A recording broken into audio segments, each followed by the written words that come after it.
Thank you, Korak, for the wonderful introduction. And hi, everyone. My name is Puneet Jindal, and I'm CEO at Labeler. So first of all, I would like to thank Analytics India magazine to give me the opportunity to be here on this stage, having a discussion. So I'll keep it simple. It's just a few set of videos that I'll be showing here, not too much details. So why computer vision? And so it's one of my passion to solve for wherever there are vision sensors. And why data? I'm sure the last couple of sessions were agents. And then you probably, the last session actually, a wonderful session by Akash, right? There was discussion about training data, right? So I have been in the past, so I've worked for 12 plus years building AI products, started my journey as software engineer, and moved to business intelligence, and then moved to machine learning, solving predictive problems, and then got into deep learning, handling image and video data. And these were the companies like Walmart, Delivery, RateGain, FSoft, Librate, spread across e-commerce, logistics, healthcare, right?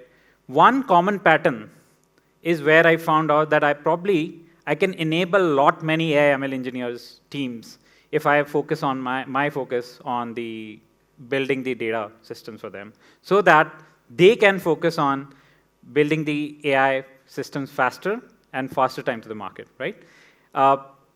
This is something like my personal feeling used to be, can I just iterate on my algorithm without worrying my data for tomorrow, right? So that's a focus. So whatever I will be sharing, it's a contribution from my team. So these are from my team members. We are quite a small team, 15, 20 member team. So yes. So one question that I would like to guess, it's just an interesting question. I haven't got the answer. Even ChatGPT also couldn't give me the answer, but I would like to estimate. How many number of vision sensors across the world? What do you think? Anyone would like to answer quickly? Human population, okay. So good direction. Anyone else? Anyone else? How many vision sensors? 3 billion. Sorry? Okay, cool. So just to quickly, move to the answer, right? There are CCTVs. You have your smartphones, right? Everywhere there is a camera. And then we are building robotics, and so many places, CCTV surveillance is going across the world, right? So the number is probably, in billions, but then the number is some double digit or even 3 digit, in my understanding, right? If we start counting and start guesstimating, and as Elon Musk said, right, every human would have one humanoid robot by 2040. So think about how many vision sensors will be deployed across the globe, right? So AI is going to be more smarter. It was started with machine learning, deep learning, we can say generative AI. Now we call agents, and probably 3-4 years from now, we'll be calling it as baby AGI, and then we'll be saying that everyone is going to do AGI, right? Of course, the benchmarks are getting bigger and bigger, but then, the point is that there is a lot of data that would be generated. So if you look at this video, right, what's happening? We're just detecting some objects, right? This is one of the scenarios of trash, right, in this video. Now, okay, cool. So detecting trash could seem to be a simple problem, like, okay, I'm sure you must have seen the training data sets on Kaggle or other platforms, right? But then the point is the number of categories in terms of how much trash and how much type of trash that we are generating is kind of increasing at enormous pace, right? And then let me show you another video. So now if you look at this, right, all these are very basic tasks. If you look at surveillance, right, security, and other aspects, someone, someone fall in the warehouse, and you want to detect it, and then, so this is one of the companies, building video AI agents, and then what they are doing is like they are breaking down this whole net outcome, which is like if someone falls, you need to identify those situations, right? You need to build safer workplaces, right? Or someone was kind of trying to enter a space which was a restricted workspace, and then a system has to detect that and then identify and alert that timely, right? So what are these like small tasks broke down into set of steps, but then these are the agents which are doing this. Now, this is again where you have these images or videos data, which is supporting the AI systems. Cool. So this is the example of where a lot of innovation is being done on the farming robot side, right? Farming robots in basically continuously 24/7 identifying, moving through the first challenge for this kind of robot is like, how can I move without damaging anything? That's autonomy, right? The second step is like, how can I ensure that this robot picks the right strawberry at the right time, at the right ripeness level, right? So all this, it needs to learn within their data sets, right? Again, it falls back to training data. And now this one, another video.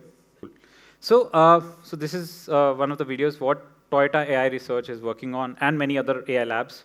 The future of humanoid robots, they need to first learn very basic things, just as basic as folding a T-shirt, iron the clothes, putting a spread on the pizza, or maybe cooking chapati, right?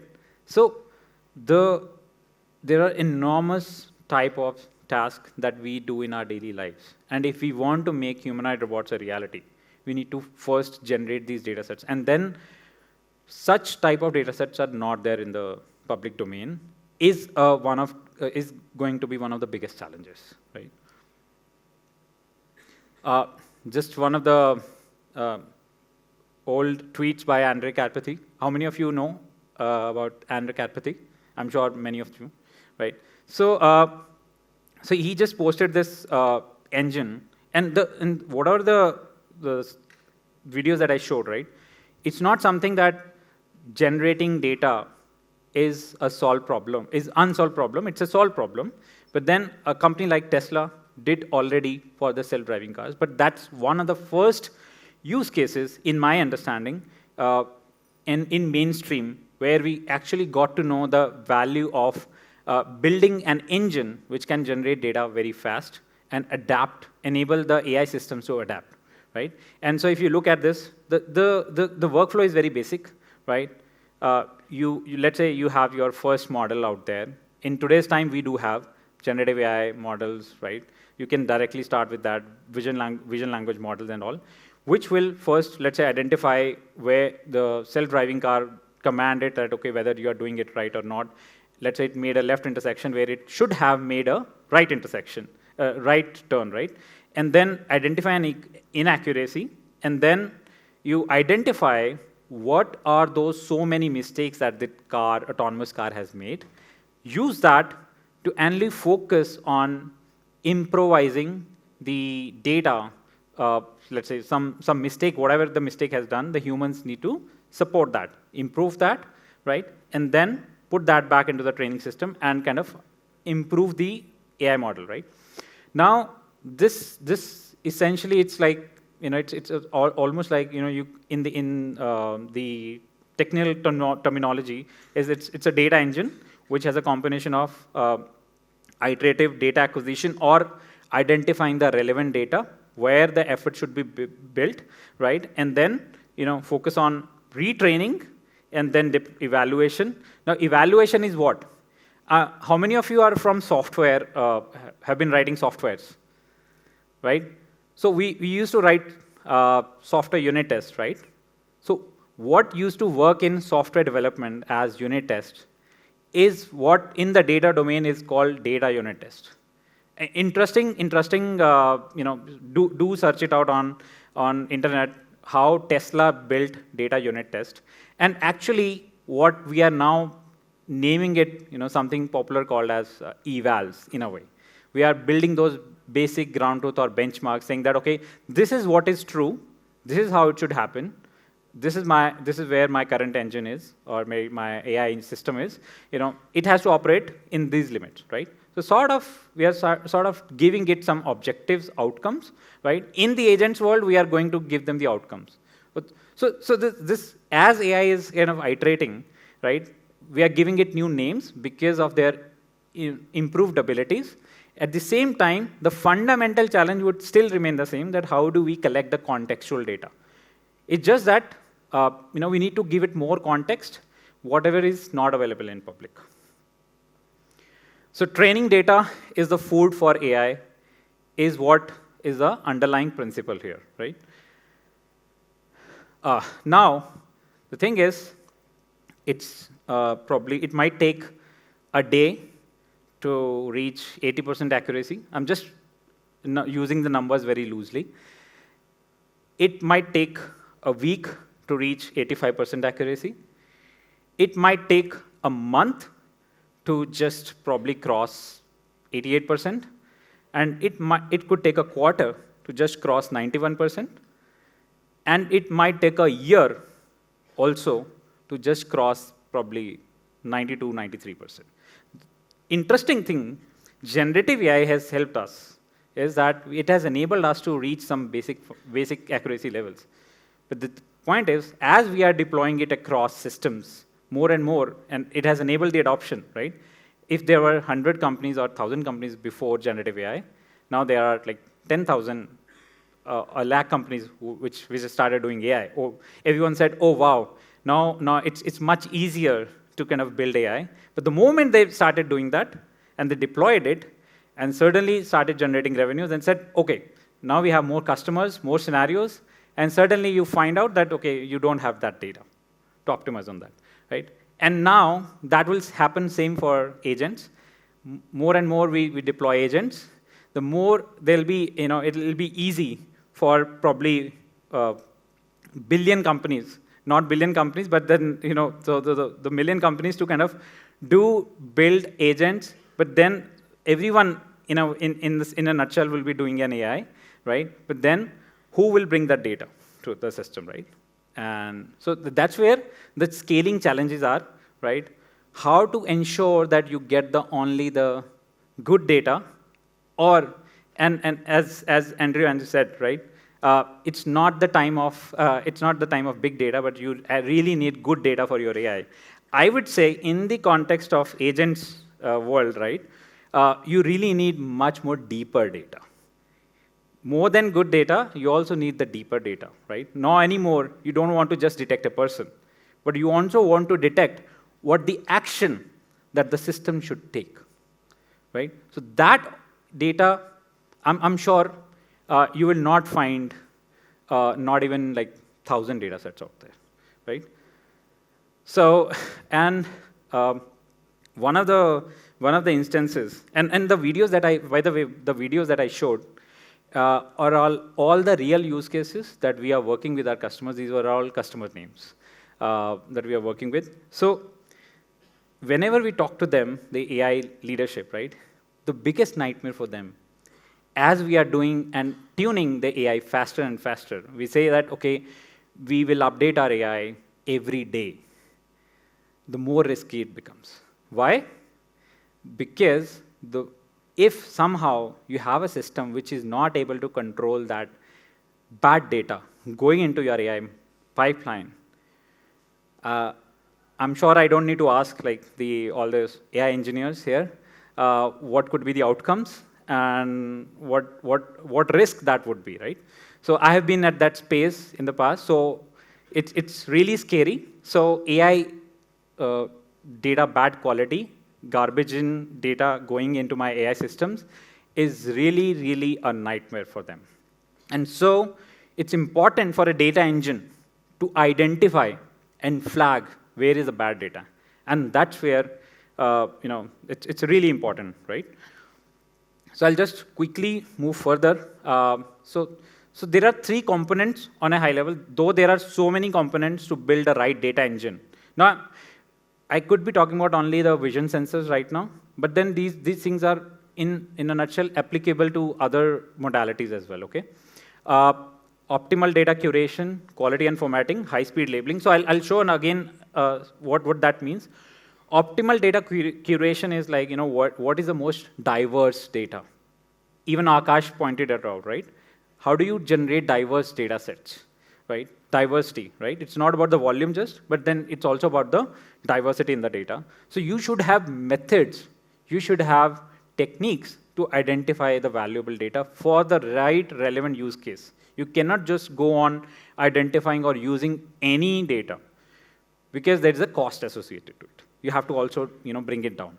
And then quality and formatting, as I already discussed, right? You need to have systems in place where you are able to identify those bad data points, right? It might be that you might not be accurate about it, but you have to be methodological. Instead of looking at all the data, you just look at the only few specifics, right? And then high-speed labeling is like humans cannot do scale up at large volume, so they need to focus on only the more of focus on the automation. So this this is an example of how you. So for example, you are probably building a robot which needs to walk through the campus, or let's say on the side roads, right? And if you're training for this, you are collecting some data, but then you need to have some systems that how do you collect and only use which is very, very relevant, and rather not spend your compute or your time or your energy on collecting the duplicate data, right? So there are some algorithms. Just an example. So in a way, in traditional sense, it's sampling, right? Sorry, just a video, if you can play. So this is an example of auto labeling. So now this kind of task used to take, say, maybe half an hour, 1 hour, right? There are tasks that we do where it takes like 6 hours per image. For example, in food grain quality analysis, right? You have to literally identify shapes of, say, around 1,000 grains in that image, right? So how do you do that? How do you identify different type of grain and all, right? So traditionally, it has been manual tasks. And for an ML engineer, right, if you're asked to think that, okay, you have to build a model, and for that, you have to kind of need 10,000 data sets. And the other option that they're given, you really need to have 1 lakh data set, let's say, just images annotated with millions of annotations, right? I'm sure AI engineer would always choose a more data, right, direction. And so then such kind of automated labeling is needed to kind of, so that they are able to focus on training the AI systems rather than getting the data. Another is example of this autonomous movement in the survey, for example, of a survey vessel, which is kind of moving. Can you play the video, please? So UX has a lot of role to play. I'm sure everyone knows, right? Our human brain understand images faster than some sort of text, right? 6,000 times faster, something around that, right? So there are ways then how you would innovate in your data engine, that you are able to kind of quickly skim through the data, the most important relevant data, which can help you identify and flag, right? One, an AI system can actually help you flag, but then still a human expert can do it even better way, as long as that AI-assisted system can actually help them where to look at, which 1% to look at, not just randomly guessing what data, right? And some sort of progress, and it's again, for an AI leader or even larger teams, it's always a question, how fast I'm moving, how fast I can get the data, and so on and so forth, right? So those, and overall project management, these are some important components of a data engine. Yeah, so happy to connect on LinkedIn. And so one thing, whenever I'm, so I just wanted to share this. It always works for me. You start with your, whenever in doubt, right? you start looking at the problem, right? In today's time, there are a lot of tech noise out there. There is some interesting things are happening, but at the same time, there is too much noise in terms of how things are going to shape up. Every day, there is a lot of change. But then, fundamentally, if you look at things, if you look at a problem, when your customer is talking, you just focus on what is the customer experience that they are going to look at, right? What is the customer experience that they are expecting? And you build on that in such a way that, what technology can it solve, right? Right? What technology can solve that problem is what I use that paradigm, and it worked for me. Yeah. Thank you.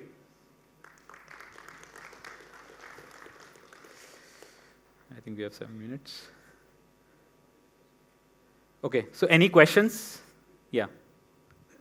Okay, so just to rephrase your question, so in generating this training data sets, your question is like how much we are using the synthetic data and how much we are using the real data. Okay, so right now, if you look at this problem, right, for them, the focus is that how to, eventually they need this refined label data set for their vision models, right? But then, now the question is the synthetic data has those sort of distributions, right? But then in usual sense, it is always that the current generative AI applications are able to take to 80%, right? But then they are failing to get to 99%. And that's where it happens so that real data is always the key driver, right? So synthetic data, I'm still of the view that we are still far from that, right? It's probably 20% or something, but it's the real one. The point is that, how deeper insights that we can extract from each pixel. The images and videos are getting more deeper, larger. Each pixel is actually capturing more and more information, and then it's important to extract more out of the same pixel data, right? I hope I answered your question. 20%, yes, yes. But then again, it's very, very specific to use cases. If you look at retail, warehouse use cases, there the adoption of synthetic data generation is higher because it's relatively possible to simulate those environments easier in comparison to the other use cases. Yeah. Okay, thank you. So one question I have here. Sorry. Specifically, okay. When it comes to I explained the two scenarios. One is the medical images where an oncologist, a radio oncologist looking at it.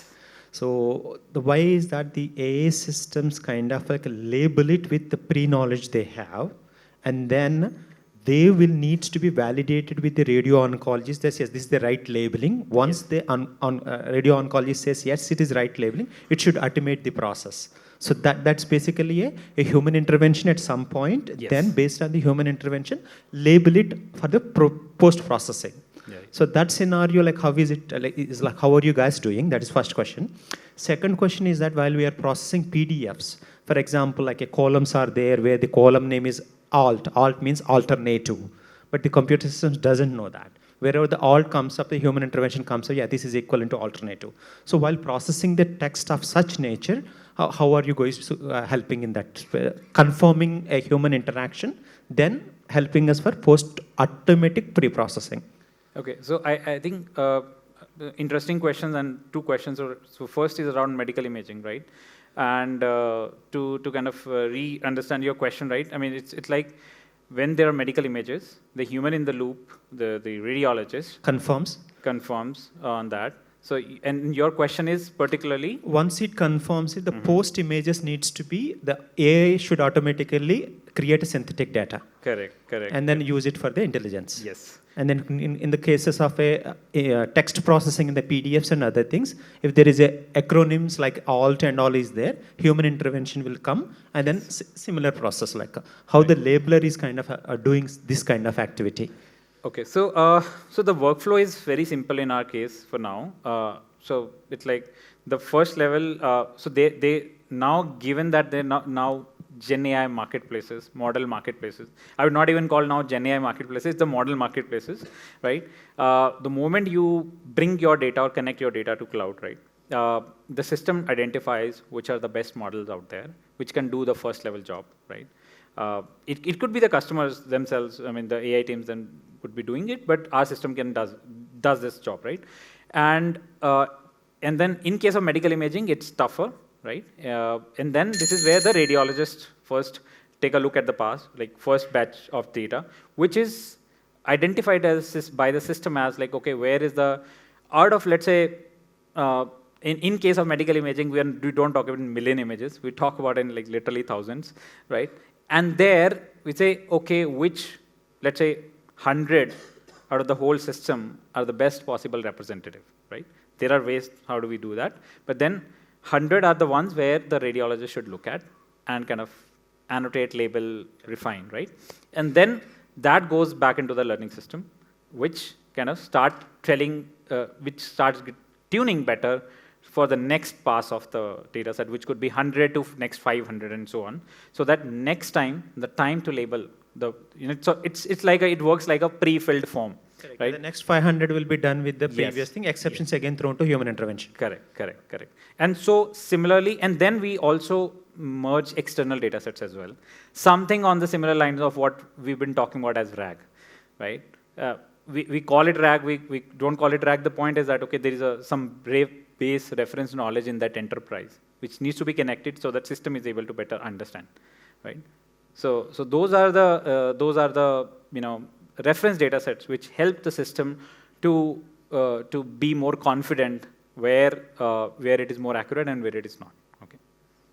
I didn't understand. So these, it's more about labeling the data, but where is the LLM coming into picture with the pre-trained data sourcing as a RAG and then again sending it to LLM? Yes. So in vision, what still the generative AI has not done is the accurate localization, right?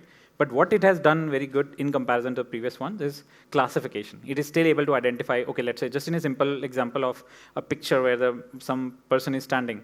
It can say that, okay, there is a person, there is a road and so on. But then where is that person is still generative AI is far, right? So we use generative AI at some layers versus we use the deep learning models at some layers, right? Which can actually help localize better, right? With a higher confidence.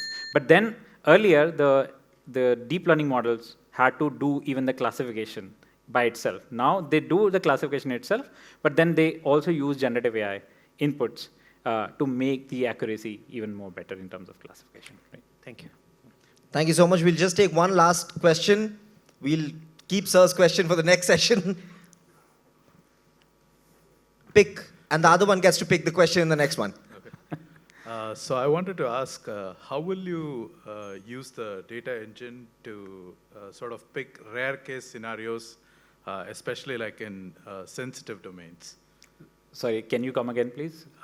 So how will you make use of your data engine to sort of like ensure data diversity and pick rare case scenarios, sort of like the long tail examples, especially like in sensitive scenarios? Like suppose you say I want to do toxic image classification, like I want to identify violence content or like blood-based content or something like that.